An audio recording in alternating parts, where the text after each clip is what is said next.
টেক্সাসে যেসব ইন্ডিয়ানরা H1B-তে আছে তাদের অবস্থা খুব খারাপ। ভেবে দেখুন, এই ছেলেপেলেগুলো সব কম্পিউটার সায়েন্স পড়েছে, এই পড়েছে, সফটওয়্যারে কাজ করছে, এই করছে, যাক 2 পয়সা ইনকাম করছে, যাই করুক সফটওয়্যারে কাজ করে।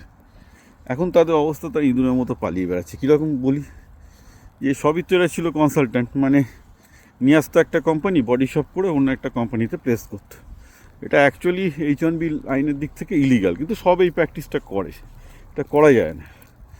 যে কোম্পানির, তাকে সেই কোম্পানির যে অফিস অ্যাড্রেস দিয়েছে সেই অফিস অ্যাড্রেসে কাজ করার কথা। তখন টেক্সাসে H1B যে স্ক্যামটা সারা গঞ্জালভেস এক্সপোজ করেছিল, তারপরে যেটা হয়েছে, সবাই মিলে, এক্সক্লুসিভলি সবাই মিলে, মানে ইউএসের সমস্ত এজেন্সি মিলে এখন H1B ওয়ার্কারদের খুঁজে বেড়াচ্ছে যে ওই অ্যাড্রেসে তারা আছে কিনা। সাধারণ জনগণও খুঁজছে। ওটা একটা মজার খেলা হয়ে গেছে টেক্সাসে। এবং বুঝতেই পারছেন যে ভিকটিম হচ্ছে ইন্ডিয়ানরা। এখন যে অবস্থা হয়ে দাঁড়িয়েছে, ইন্ডিয়ানদের এখন অ্যাড্রেস তো নেই, অ্যাড্রেস হয়তো একটা ঘর, একটা গ্যারাজ। সেখানে গিয়ে কী কম্পিউটার নিয়ে কী করবে, তো আরও কেলেঙ্কারি হবে।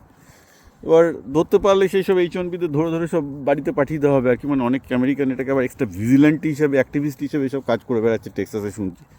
তো টেক্সাসের এই ঘটনাটায় মোটামুটি প্রমাণিত যে ইন্ডিয়ানদের, বিশেষ করে H1B-তে যারা আছে তাদের জন্য ইন্ডিয়া, মানে তাদের জন্য ইউএস খুব একটা আর থাকার মতো অবস্থায় নেই। It's not really going to be in a good shape for the Indians. এবং দেখা যাচ্ছে যে বিভিন্ন ভারতীয় সংগঠনগুলো অলরেডি একটু একটু করে হলেও মাথা তুলতে শুরু করেছে, বলছে যে আমাদের এগেনস্টে ডিসক্রিমিনেশন হচ্ছে।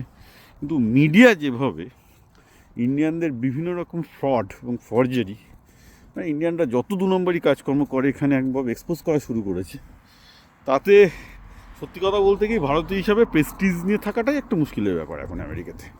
মানে এখন মিডিয়া এমনভাবে লেগেছে আমেরিকাতে ভারতীয়দের পেছনে, যে সালা ইন্ডিয়ান মানি ফ্রড। এখন আমি লাস্ট এক্সাম্পল একটা দিচ্ছি। মাইক্রোসফটের গেমিং ডিভিশনে একজন ইন্ডিয়ান ভদ্রমহিলাকে হায়ার করা হয়েছিল। নেটিজেনরা তার পেছনে বার করেছে যে এর তো মালটার তো কোনো, এই মহিলার তো কোনো গেমিং এক্সপিরিয়েন্সই নেই, তাহলে নিশ্চয়ই সালে সত্য নাদেলার বা ইন্ডিয়ান লবির জোরে আমেরিকা মাইক্রোসফটের গেমিং ডিভিশনের মতো একটা বড় ডিভিশনের দায়িত্ব পেয়েছে, সেটা তো ইন্ডিয়ানদের পেছনে লেগে গেছে। তো আগে এইসব স্কুটিনি ছিল না ইন্ডিয়ানদের সম্বন্ধে।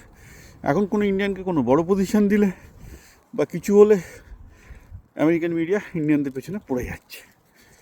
It's not a very good time to be Indian in USA, এটা আমি বলতে পারি। এটা হাসিস আমি বলছি, বাট ইটস প্যাথেটিক্যালি ট্রু। যে মানে এখন একটা মিডিয়াতে ধারণা দেওয়ার চেষ্টা হচ্ছে ইন্ডিয়ান মানি হচ্ছে ফ্রড, ইন্ডিয়া মানি হচ্ছে ফ্রড। কী বলবেন আপনি, ইন্ডিয়ানরা ফ্রড করেছে, সেগুলোর পেছনে লোকজন লেগছে। এরা এমন অবস্থা যেন আমেরিকানরা ফ্রড করে না, আমেরিকানরা ইকুয়ালি ফ্রড করে। কিন্তু কে দেখতে যাচ্ছে, এটা তো ওদের দেশ। বাইরের দেশ, মানে নিজের দেশের লোক ফ্রড করলে ঠিক আছে, বাইরের দেশের লোক সে ফ্রড করলে চলবে না।